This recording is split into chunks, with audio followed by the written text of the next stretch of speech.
Okay, guys, so this week we had the Atlanta Falcons this Sunday, pretty much the last game of the season. This game's really just a rivalry game, and there isn't really any playoff implications and whatnot, so I think it's just based off pride. So I really want to win this game because I want to sweep these bums and send them to 1-5 in their division. Now let me tell you something about these Falcons, man.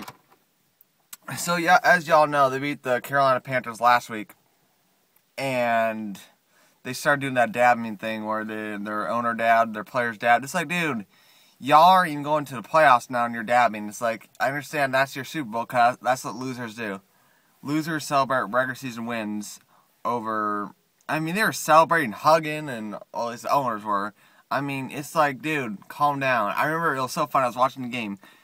Blank started dabbing or started celebrating, and then they had that penalty, and then Cam Newton got the ball back and then fumbled. And they started almost celebrating prematurely. It was like, these guys are idiots. What's new, though? I think that happened against the Browns. They ended up losing the Browns last year. I mean, these guys are just dumb. I mean, good Lord. Everywhere around that organization is full of idiots. Now, so they beat them. Let me tell you how their season went. So they started out 5-0, thinking they're because, you know, during all the offseason they're talking, saying they're gonna win their division. They're gonna go like 13-3, 14-2, 15-1, something crazy record like that. They had the easiest schedule in the NFC. They started out 5-0. They really should have lost 4 of those games, and 3 of them were against the NFC least, and Dallas, New York, and Philly, which all those teams have proven to be trash. And then they come played us in New Orleans, and we beat them, and then they proceed to go 3-7 our last 10 games. And the only ones they got were against the Jaguars, the Titans, and the Panthers. I'll give you the Panthers, but the Jaguars and Titans are you expected to beat. Speaking of the Jaguars, man, so these bums barely beat this team 2 weeks ago. Last Sunday, we beat Jacksonville pretty handily. I really liked the way Cooks and Breeze played. We finally got that connection going. It took some time. I know it took it forever, but that would definitely be a huge emphasis. We need to go to Brandon Cooks. And sorry, you're not going to stop Brandon Cooks. He can outrun you guys. And don't talk about, you stop Ted Ginn. Brandon Cooks doesn't drop passes like Ted Ginn, okay? Also, we need to use Hightower more often, but we really need to put emphasis on Cooks, because anytime we target Cooks a lot, we usually put up points. Defense will have to force a lot of turnovers. Probably force Matt Ryan a couple interceptions, and probably get a fumble or 2 from the running backs if Coleman and Freeman are real playing. I know Devontae Freeman is playing, not sure about Trevon Coleman, but we need that in order to win this game, because our defense can't beat them straight up, because our defense is trash.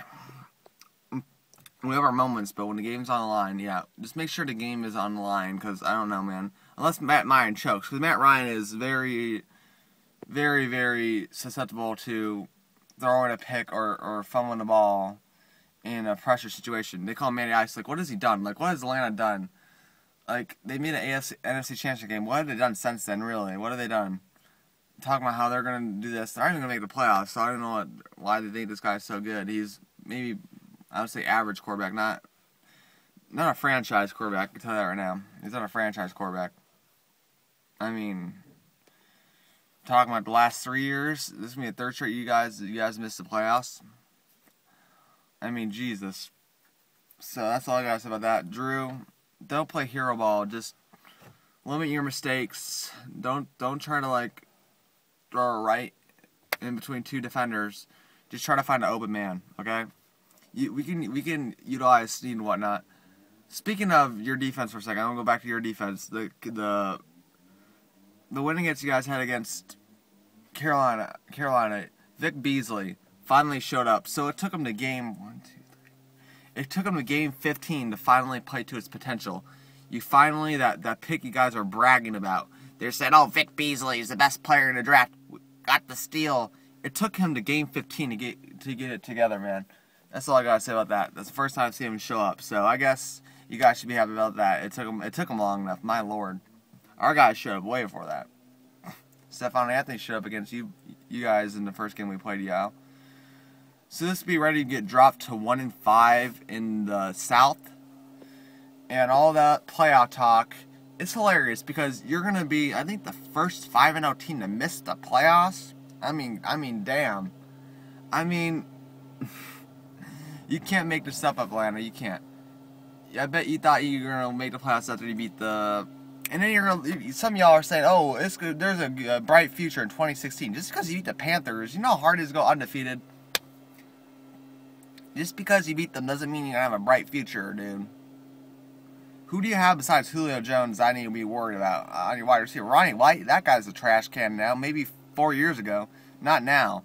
Julio Jones, I mean, Devin Burrow shot him down last game. And Julio Jones, see, that's what your problem is like, you want to go so much to Julio Jones. It's like, some of y'all, I think, care more about the fantasy points or something, because y'all only go to Julio Jones, because no one is afraid of anybody else on the team besides Julio Jones. Like, damn, you think we're afraid of, I can't even name your other receivers, because, like, and then Matt Ryan and Julio Jones and Devontae Freeman, who are we going to be concerned about on anybody else on the offense? I really don't think so. I know those guys can make plays, but we're not concerned about anybody else besides those guys. We're not concerned about Ronnie White or anybody else on that. Anyone else can even name other players. That's all I gotta say. Get ready to follow to 8-8 and have the continued collapse of your season. Your playoff hopes vanquished last week. And just an overall disappointing season for you guys. And I know we're finished 7-9, and we probably have to make some changes at head coach, I believe. At least that's what I think, because I think Sean Payton's had one foot out the door the whole entire damn season. And that's just me, but let's see what happens. Let's get this win. Let's just finish 7-9, damn it.